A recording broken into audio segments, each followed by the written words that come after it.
Price lord. ದೇವರ ಅತಿ ಪರಿಶುದ್ಧ ನಾಮಕ್ಕೆ ಸ್ತೋತ್ರವಾಗಲಿ. ಮತ್ತೊಂದು ದಿನವನ್ನು ಕಾಣುವಂತೆ ದೇವರು ನಮಗೆ ಸಹಾಯ ಮಾಡಿದ್ದಕ್ಕಾಗಿ ಸ್ತೋತ್ರ. ಆತನು ಮಾಡಿದೆಲ್ಲ ಉಪಕಾರಗಳಿಗಾಗಿ, ಎಲ್ಲ ಆಶೀರ್ವಾದಗಳಿಗಾಗಿ ದೇವರಿಗೆ ಸ್ತೋತ್ರವನ್ನು, ಮಹಿಮೆಯನ್ನು ಸಲ್ಲಿಸ್ತಾ ಇದ್ದೇನೆ.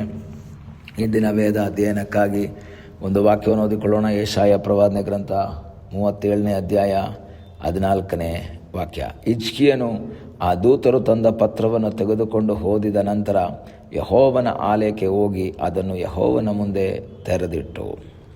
ಹಿಜ್ಕೀಯ ದೇವರ ಚಿತ್ತಕ್ಕನುಸಾರವಾಗಿ ಆಳ್ವಿಕೆ ಮಾಡ್ತಾ ಇದ್ದಂತಹ ಒಬ್ಬ ರಾಜ.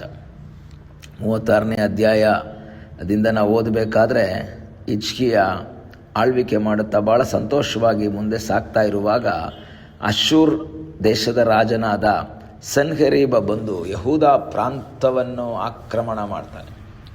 ಸನ್ಹೆರೀಬನು ಬಂದು ಆಕ್ರಮಣ ಮಾಡಿ ಅವರನ್ನು ಹಿಡಿದುಕೊಂಡು ಹೋಗುವುದಕ್ಕಾಗಿ, ಸರಿಯಾಗಿ ಹಿಡಿದುಕೊಂಡು ಹೋಗುವುದಕ್ಕಾಗಿ ಪ್ಲ್ಯಾನ್ ಮಾಡ್ತಾನೆ. ಹಾಗೆ ಅಲ್ಲಿ ಮುತ್ತಿಗೆ ಹಾಕಿದಂಥ ಸಮಯದಲ್ಲಿ ಅಲ್ಲಿ ಅವರಿಗೆ ಆಹಾರವನ್ನು ತಿನ್ನುವುದಕ್ಕೆ ಸಾಧ್ಯವಾಗ್ತಾ ಇಲ್ಲ, ಅಥವಾ ಮುತ್ತಿಗೆ ಹಾಕಿದ್ದರ ನಿಮಿತ್ತವಾಗಿ ಅಲ್ಲಿ ವ್ಯಾಪಾರ ವಹಿವಾಟುಗಳೆಲ್ಲ ನಿಂತು ಹೋಗಿರೋದ್ರಿಂದ ಇಲ್ಲಿ ದೊಡ್ಡ ಸಮಸ್ಯೆ ಅಲ್ಲಿ ಉಂಟಾಗಿದೆ. ಇಂಥ ಸಮಸ್ಯೆಯ ಮಧ್ಯದಲ್ಲಿ ಅವರ ಸೇನಾಪತಿಯಾದಂತಹ ರಬ್ಷಾಕೆ ಬಂದು ಅಲ್ಲಿರುವಂತಹ ಜನರ ಸಂಗಡ ಮಾತಾಡ್ತಾರೆ. ನೀವು ಹಿಜ್ಕೀಯನನ್ನು ನಂಬಬೇಡಿ, ಹಿಜ್ಕೀಯನನ್ನು ಸೋಲಿಸಿ ನಾವು ನಿಮ್ಮನ್ನು ಸಾಯಿಸಿಬಿಡ್ತೀವಿ. ನೀವು ನಮ್ಮಲ್ಲಿ ಆಶ್ರಯಿಸೋದಾದರೆ ನೀವು ಬದುಕ್ತೀರಾ. ನೀವು ಅವನನ್ನು ಆಶ್ರಯಿಸಬೇಡಿ, ಅವನಿಗೆ ಸಪೋರ್ಟ್ ಆಗಿ ನಿಲ್ಲಬೇಡಿ. ಈ ರೀತಿಯಲ್ಲಿ ಆ ರಬ್ಷಾಕೆ ಹೇಳ್ತಾ ಇರುವಂತಹ ಮಾತುಗಳನ್ನು ನಾವು ನೋಡಬಹುದು. ಆದರೆ 37ನೇ ಅಧ್ಯಾಯದಲ್ಲಿ ನಾವು ನೋಡುವಂಥ ಸಮಯದಲ್ಲಿ ಹಿಜ್ಕೀಯ ಬಟ್ಟೆಗಳನ್ನು ಹರಿದುಕೊಂಡು ಗೋಣಿ ತೊಟ್ಟನ್ನು ಕಟ್ಟಿಕೊಂಡು ಯೆಹೋವನ ಆಲಯಕ್ಕೆ ಹೋಗ್ತಾ ಇದ್ದಾನೆ. ಯೆಶಾಯನ ಬಳಿಗೆ ವಿಷಯಗಳನ್ನು ತಿಳಿಸ್ಕೊಡ್ತಾ ಇದ್ದಾರೆ. ಈ ರೀತಿಯ ಕಷ್ಟ ಬಂದಿದೆ, ಹೆರಿಗೆ ಕಾಲ ಬಂದಿದೆ, ಆದರೆ ಹೆರುವುದಕ್ಕೆ ಬಲ ಸಾಲ್ತಾ ಇಲ್ಲ, ಹೋಗೋಕ್ಕಾಗ್ತಾ ಇಲ್ಲ, ನಮಗೆ ಗೆಲ್ಲೋದಕ್ಕಾಗ್ತಾ ಇಲ್ಲ. ಅವರು ಬಹಳ ಶಕ್ತಿಯುತವಾಗಿ ಬಂದಿದ್ದಾರೆ.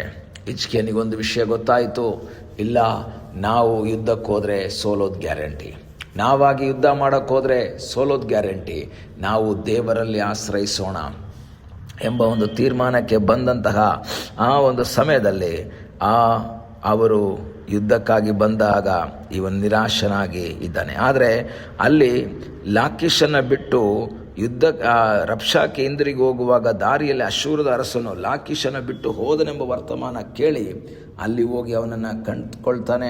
ಮಾತ್ರವಲ್ಲ, ನೆಕ್ಸ್ಟ್ ಒಂದು ಲೆಟರನ್ನು ಬರೆದು ಹಿಜ್ಕೀಯನ ಬಳಿಗೆ ಕಳಿಸ್ಕೊಡ್ತಾನೆ. ಒಂದು ಲೆಟರನ್ನು ಕಳಿಸ್ಕೊಡ್ತಾನೆ.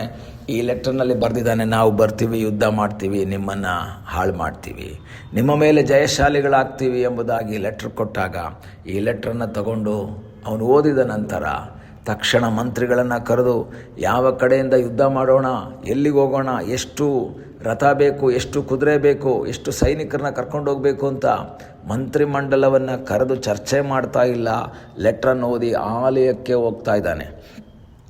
ದೇವಾಲಯಕ್ಕೆ ಹೋಗಿ ದೇವರ ಮುಂದೆ ಆ ಪತ್ರವನ್ನು ತೆರೆದಿಟ್ಟು ದೇವರ ಸನ್ನಿಧಾನದಲ್ಲಿ ಪ್ರಾರ್ಥನೆ ಮಾಡ್ತಾ ಇದ್ದಾನೆ. ಈ ಬೆಳಗ್ಗೆ ವಾಕ್ಯವನ್ನು ಕೇಳುವಂಥ ದೇವರ ಮಗುವೆ, ನಿನ್ನ ಜೀವಿತದಲ್ಲಿ ಸಮಸ್ಯೆಗಳು ಬರುವಾಗ, ನಿನ್ನ ಜೀವಿತದಲ್ಲಿ ಇಕ್ಕಟ್ಟುಗಳು ಬರುವಾಗ ನೀನು ಮನುಷ್ಯರ ಬಳಿ ಅಲ್ಲ ಹೋಗಬೇಕಾದದ್ದು, ನೀನು ದೇವರ ಬಳಿಗೆ ಹೋಗಬೇಕು. ಆ ಲೆಟರನ್ನು ತೆಗೆದುಕೊಂಡು ಆಲಯಕ್ಕೆ ಹೋದ ಹಾಗೆ ನಿನ್ನ ಸಮಸ್ಯೆಯನ್ನು ತೆಗೆದುಕೊಂಡು ನೀನು ಆಲಯಕ್ಕೆ ಹೋಗುವುದಕ್ಕೆ ತಯಾರಾಗುವುದಾದರೆ ನಿನಗಾಗಿ ಅದ್ಭುತವನ್ನು ಮಾಡುವ ಸರ್ವಶಕ್ತನಾದ ಒಬ್ಬ ದೇವರಿದ್ದಾನೆ. 142ನೇ ಕೀರ್ತನೆ ಅದರ 2ನೇ ವಾಕ್ಯದಲ್ಲಿ ನಾವು ಈ ರೀತಿಯಲ್ಲಿ ಓದುತ್ತೇವೆ. ಕೀರ್ತನೆಗಾರನಾದಂತಹ ದಾವೀದನು ಹೇಳ್ತಾನೆ, 142:2, ನನ್ನ ಚಿಂತೆಗಳನ್ನು ಆತನ ಮುಂದೆ ಬಿಚ್ಚುವೆನು, ನನ್ನ ಕಷ್ಟವನ್ನು ಆತನಿಗೆ ಅರಿಕೆ ಮಾಡುವೆನು. ದಾವೀದನು ಹೇಳ್ತಾನೆ, ನನ್ನ ಚಿಂತೆಗಳನ್ನು ನಾನು ಮನುಷ್ಯರ ಮುಂದೆ ಬಿಚ್ಚೋದಿಲ್ಲ, ನಾನು ಮನುಷ್ಯರ ಮುಂದೆ ಅರಿಕೆ ಮಾಡೋದಿಲ್ಲ, ನಾನು ದೇವರ ಮುಂದೆ ಅದನ್ನು ಬಿಚ್ತೀನಿ. ಎಲ್ಲಿ ಬಿಚ್ಚಿದ್ರೂ ಸಹ ಪರಿಹಾರವಿಲ್ಲ.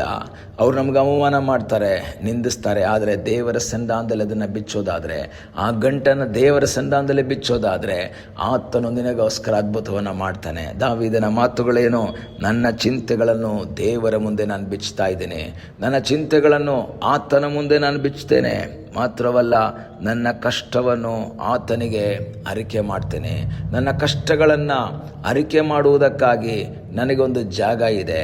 ನನ್ನ ಚಿಂತೆಗಳನ್ನು ಬಿಚ್ಚುವುದಕ್ಕೆ ಒಂದು ಜಾಗ ಇದೆ, ಅದು ದೇವರ ಸನ್ನಿಧಿ. ದಾವೀದನದನ್ನು ಅರ್ಥ ಮಾಡಿಕೊಂಡಿದ್ದ. ಈಗ ಹಿಜ್ಕೀಯ ಹೇಳ್ತಾ ಇದ್ದಾನೆ, ನಾನು ಸಹ ಆತನ ಬಳಿಗೆ ಹೋಗ್ತೀನಿ. ಇವನು ಲೆಟ್ರ್ ತಗೊಂಡೋಗಿದ್ದಾನೆ. ಲೆಟ್ರ್ ತಗೊಂಡೋಗಿ ದೇವರ ಮುಂದೆ ಓಪನ್ ಮಾಡಿಟ್ಟಿದ್ದಾನೆ. ದೇವರೇ ನೀನು ಓದು, ಆತನೇನು ಬರೆದಿದ್ದಾನೆ ಅಂತ ನೋಡು ಸ್ವಾಮಿ, ನಮಗೆ ಒಂದು ಜಯ ಕೊಡು. ಹೆರಿಗೆಯ ಸಮಯ ಬಂದಿದೆ, ಹೆರಿಗೆಗೆ ಬಲ ಸಾಲದು, ನಮಗೆ ಬಲವನ್ನು ಕೊಡು ಎಂಬುದಾಗಿ ದೇವರ ಸನ್ನಿಧಾನದಲ್ಲಿ ಪ್ರಾರ್ಥನೆ ಮಾಡುವಂತಹ ಹಿಜ್ಕೀಯನಿಗಾಗಿ ದೇವರು ಅದ್ಭುತ ಮಾಡಿದ್ದನ್ನು 37ನೇ ಅಧ್ಯಾಯ 36ನೇ ವಾಕ್ಯದಲ್ಲಿ ಓದ್ತೇವೆ.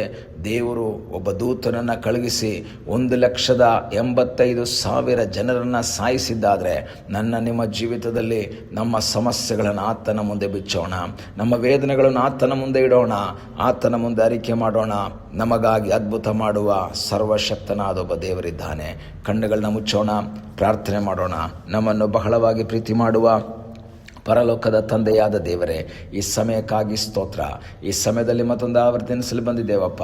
ಹಿಜ್ಕೀಯನು ಪತ್ರವನ್ನು ತೆಗೆದುಕೊಂಡು ಆ ಆಲಯದಲ್ಲಿ ತೆರೆದಿಟ್ಟ ಹಾಗೆ ದಾವೀದನು ತನ್ನ ವೇದನೆಗಳನ್ನು, ತನ್ನ ಚಿಂತೆಗಳನ್ನು ನಿನ್ನ ಮುಂದೆ ಬಿಚ್ಚಿದ ಹಾಗೆ ನಾವು ಮನುಷ್ಯರ ಮುಂದೆ ಅದನ್ನು ಬಿಚ್ಚದೆ ನಿನ್ನ ಮುಂದೆ ಬಿಚ್ಚುವಂತೆ ಕರ್ತನೆ ಕೃಪೆ ಮಾಡು. ಪ್ರಾರ್ಥನೆಯನ್ನು ಕೇಳೋದಕ್ಕಾಗಿ ಸ್ತೋತ್ರ.